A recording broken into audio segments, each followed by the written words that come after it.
Assalamualaikum warahmatullahi wabarakatuh. Kami dari kelas 12 IPA 3 akan mempresentasikan mengenai masa pemerintahan Presiden Soekarno. Perkenalkan, Nama saya Dio Mulana. Nama saya Nisi Sawati. nama saya Muhammad Rizky Renaldi. Nama saya Siti Zulfa. Nama saya Muhammad Regan. Mohon disimak dengan baik.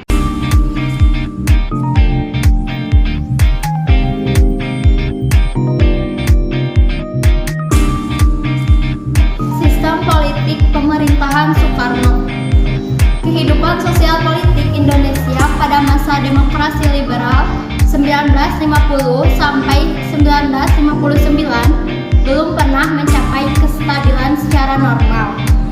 Di sisi lain, Dewan Konstituante yang dibentuk melalui pemilu 1959 tidak pernah berhasil menyelesaikan tugasnya menyusun Undang-Undang Dasar baru lagi.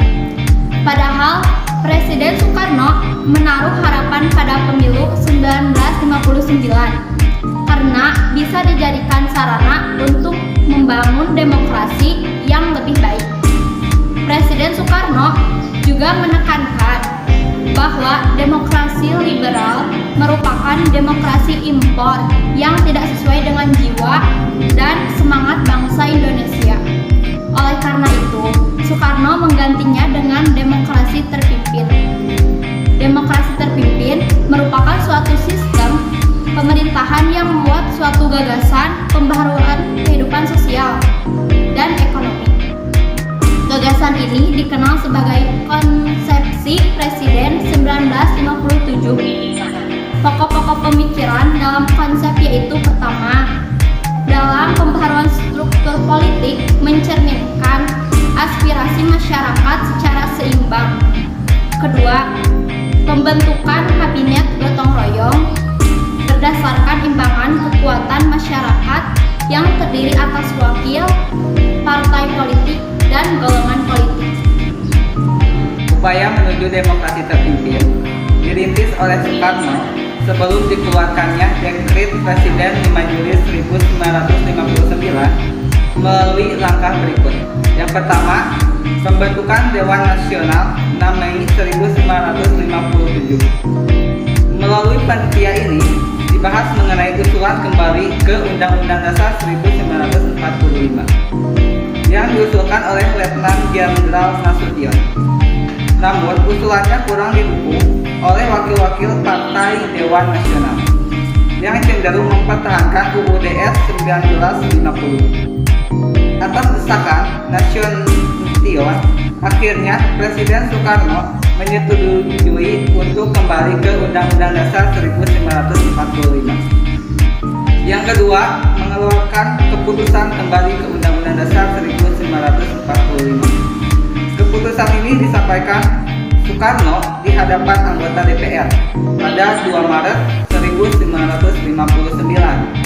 Karena yang berwenang menetapkan Undang-Undang Dasar adalah Dewan Konstituante, maka dilakukan melalui pemungutan suara. Namun setelah pemungutan suara sebanyak 3 kali tidak menetapkan kembali ke UUD 1945. Tanggal 3 Juni 1957, KSAD dan Ketua Umum TNI menyarankan kepada Presiden Soekarno untuk kembali ke Undang-Undang Dasar 1945 dengan suatu dekret presiden, yaitu dekret presiden yang memuat 3 hal pokok. Yang pertama, menetapkan pembubaran konstituante. Yang kedua, penggantian UUDS menjadi UUD 1945. Yang ketiga, pembentukan MPRS yang terdiri atas DPR dan DPAS. Pada 10 Juli 1959, Soekarno mengumumkan kabinet baru yang disebut Kabinet Kerja. Kabinet ini mengikut sertakan Kepala Staf Angkatan, Kepala Kepolisian, dan Jaksa Agung. Program kabinet meliputi penyelenggaraan keamanan dalam negeri, pembebasan Irian Barat, dan melengkapi pangan rakyat. Yang ketiga, pembentukan MPRS. MPRS dalam menjalankan fungsi dan tugasnya tidak sejalan dengan Undang-Undang 1945. Namun diatur melalui Perpres Nomor 2/1959 yang fungsi dan tugasnya menetapkan garis-garis besar haluan negara. Sementara itu, DPR hasil pemilu 1955 menjalankan tugasnya dengan landasan UUD 1945. 4. Pembentukan Front Nasional. Lembaga ini dibentuk berdasarkan Perpres Nomor 13 Tahun 1959. Front Nasional adalah suatu organisasi massa yang memperjuangkan cita-cita proklamasi dan cita-cita yang terkandung dalam Undang-Undang Dasar 1945 yang diketuai oleh Presiden Soekarno. 5. Melakukan regrouping kabinet tentang perintegrasian lembaga-lembaga tinggi dan tertinggi negara dengan eksekutif. Dan yang terakhir, 6. Pembentukan MPPR, Musyawarah Pembantu Pimpinan Revolusi, merupakan badan pembantu pimpinan besar revolusi (PBR) dalam mengambil kebijakan khusus dan darurat untuk menyelesaikan revolusi. Pembebasan Irian Barat. Perebutan kembali Irian Barat merupakan suatu tuntutan konstitusi sesuai dengan cita-cita kemerdekaan Indonesia 17 Agustus 1945. Oleh karena itu, segala upaya yang telah dilakukan dan didukung oleh semua kalangan baik politis maupun militer dalam rangka perjuangan pembebasan Irian Barat, Presiden Soekarno tanggal 19 Desember 1961 mengeluarkan komando untuk berkonfrontasi secara militer dengan Belanda yang disebut Trikomando Rakyat atau Trikora, yang isinya: 1. Gagalkan pembentukan negara boneka Papua buatan Belanda. 2. Kibarkan sang merah putih di Irian Barat. 3. Bersiap untuk mobilitas umum guna mempertahankan kemerdekaan dan kesatuan bangsa. Konfrontasi terhadap Malaysia. Masalah ini muncul akibat persekutuan Tanah Melayu dan Republika Singapura untuk menyatukan kedua negara menjadi Federasi Malaysia. Rencana pembentukan Federasi Malaysia mendapat tentangan dari Filipina dan Indonesia.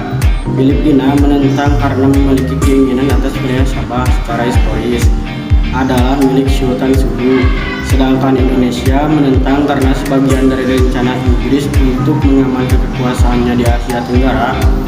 Untuk meredakan ketegangan di antara ketiganya, maka diadakan konferensi Makiling di Filipina pada tanggal 31 Juli sampai 5 Agustus 1963. Konferensi ini menghasilkan 3 dokumen penting, yaitu Deklarasi Manila, Persetujuan Manila, dan Komunike Bersama. Inti pokok ketiganya adalah Indonesia dan Filipina menyambut baik pembentukan Federasi Malaysia jika rakyat Kalimantan Utara menyetujui.